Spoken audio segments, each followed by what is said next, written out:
The story of Dol Blathanna begins as a realm of the Enshe. For those of you that may not understand what I mean by this, I will briefly explain what I mean by the term Enshe, as there is sometimes a bit of confusion surrounding this term. Enshe is a term used to describe the elves of the world in which the Witcher games take place. And by this, I mean the world in which kingdoms like Temeria and Redania exist. This is in contrast to the NL, another species of elves that exist in another world, known as the world of the NL. In fact, the world in which kingdoms such as Temeria and Redania exist is known as the world of the Enshe. I won't get fully into all the differences between these species, but just know that the general elf populace and the world of the Enshe are unsurprisingly Enshe.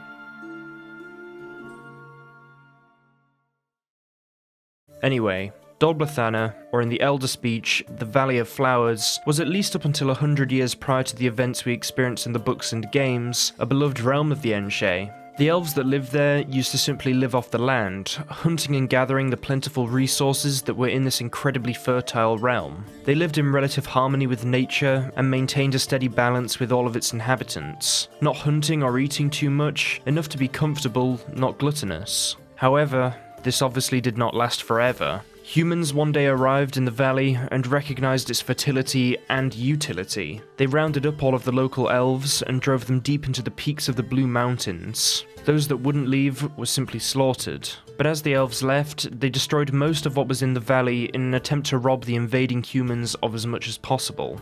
Anyway, the valley remained under human control for some time, with the remaining elves in the surrounding Blue Mountains not posing too much of a threat. The humans over this time reshaped the valley with their various agricultural techniques, taking full advantage of this land's fertility. After reshaping the land, the humans even founded new settlements within the valley, such as Lower and Upper Posada, and eventually this land was ruled over by a governor from Vengerberg, making it a part of the Kingdom of Edirn. There was still some light resistance against the humans of Dol Blathanna, as we discover in the Witcher story, The Edge of the World. In this story, Geralt and Dandelion are visiting the Valley of Flowers, where they agree to take on a contract to deal with the Sylvan known as Torque, who had been causing trouble at the local hamlets. They later discover that this Sylvan had been acting in order to help the Free Elves of the Blue Mountains, who had tasked him with stealing the humans' food and agricultural techniques, as the elves had begun to starve with the changing landscape and the harsh conditions of the Blue Mountains. But bear in mind, it wasn't as if these elves couldn't live with the humans. Their leader Filavandrel was simply too proud to cohabit with them. However, he clearly wasn't above stealing from them.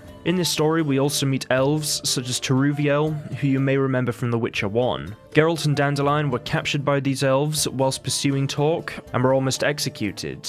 However, the Queen of the Fields, a being thought to be godlike to the elves, appeared before them, and then Filavandrel released them both after conversing telepathically with this being. It is at this point that these two parties part ways. However, Filavandrel tells Geralt that one day they will show the humans what they are made of, even if it meant their deaths. Now, we skip forward to an important event in the history of The Witcher, this event being known as the Thanid Coup.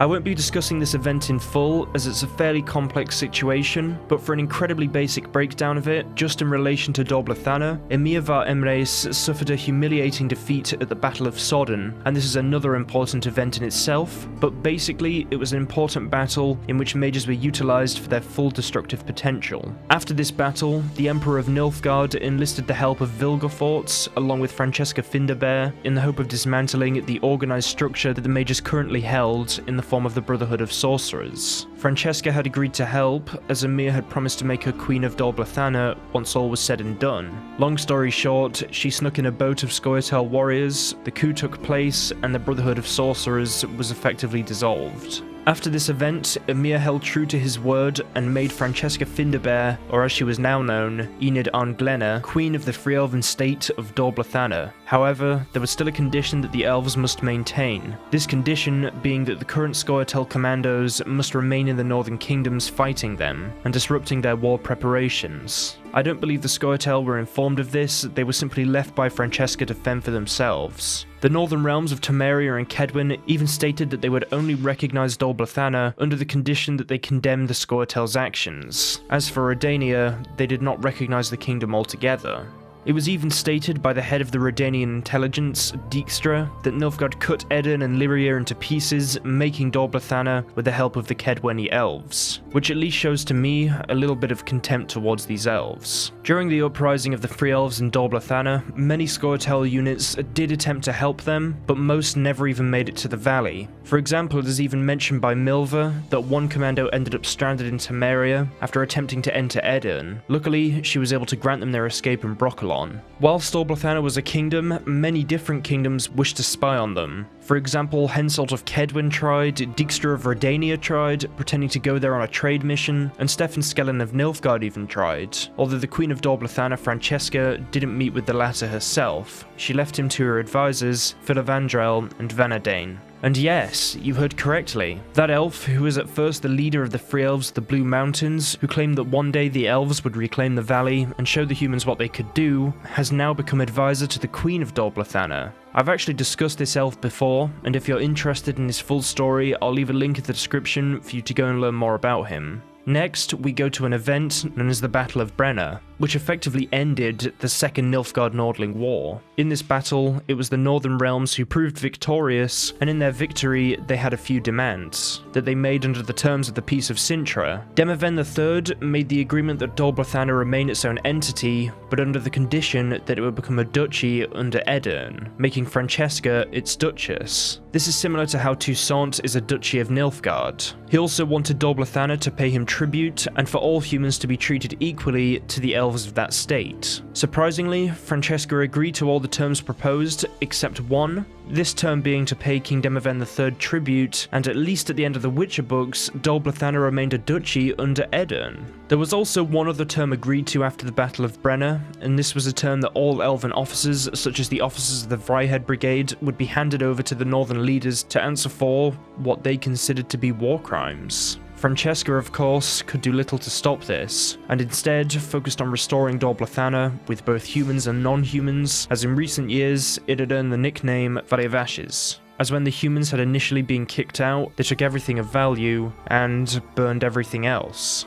These elven officers were taken to the Ravine of the Hydra and executed, although a few managed to survive. If you want to find out more, I have also made a video on the Vryhed Brigade. After the events of The Witcher 2, the Valley of Flowers once again went under the control of Nilfgaard, as can be seen on this map shown to us at the start of The Witcher 3, although I imagine Emhyr simply either left it as a duchy, this time under Nilfgaard's control, or perhaps reinstated it as a kingdom, of course under his control. So similar to how Toussaint is within Nilfgaard, but it's its own entity with its own laws, etc. There are many potential different options for this area at the end of The Witcher 3, but nothing is directly stated, so for now, we can assume that regardless of what ending you get for The Witcher 3, Francesca most likely still rules over the Valley of Flowers to this day. As one final note before I end this entry, I would like to add that there is a little bit of confusion surrounding Lara Dorren and this valley. From what I understand, this is not the place where Lara Dorren died, despite what many believe. As if you read the legend of Lara Dorren, as told by the elves, it specifically states that Fianniwed flowers bloomed on the hill where she died.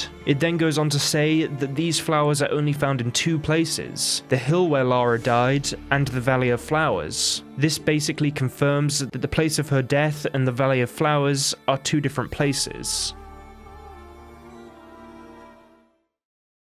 Anyway, that's the end of today's entry. I haven't covered an area or even anything Elven in a while, so I thought this would be a fun video to make, and it has been. If you want to see more content like this and want to support this sort of content, I'd really appreciate you liking the video, as it lets me know you enjoyed it and you want more. If this is the first video you're finding on my channel, be sure to subscribe, as I make videos like this every week, and if you subscribe, you won't miss them. Also follow my Twitter for updates, Twitch to watch me play games like God of War and Assassin's Creed 4. I also actually have a second YouTube channel where I upload all those streams if you just want to watch them, kind of like how I do the Witcher parts. Each stream is like an individual part, and I've uploaded them all to that channel, so go and check it out. Should be on my main page or in the description. And also join the Discord and Reddit. Finally, a big thank you to the Patreon pledges. You guys make these sort of videos possible and really help me out. Honestly, I'm glad to put all your names at the end of these videos, and thank you all so much. Everything I've talked about in this outro is in the description, so if you want to check any of it out, just have a look in the video description.